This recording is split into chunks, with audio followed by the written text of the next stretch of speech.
المادة الثالثة. هاد المادة قلبات الموازين فيما يخص محاربة الفساد المالي ديال المسؤولين.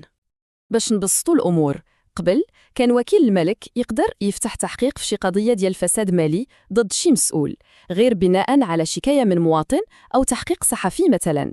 دابا مع المادة 3 هاد الشيء ما بقاش ممكن. لا، القانون الجديد كيفرض على النيابة العامة أنها تسنى حتى يجيها الملف بشكل رسمي من عند هيئات معينة هي اللي محددة في القانون. الحالة الوحيدة اللي مستثنات هي حالة التلبس، يعني إلا شدوه بالصوت والصورة ديك الساعة التحقيق كيبدا في البلاصة. إذن شكون هما هاد الهيئات؟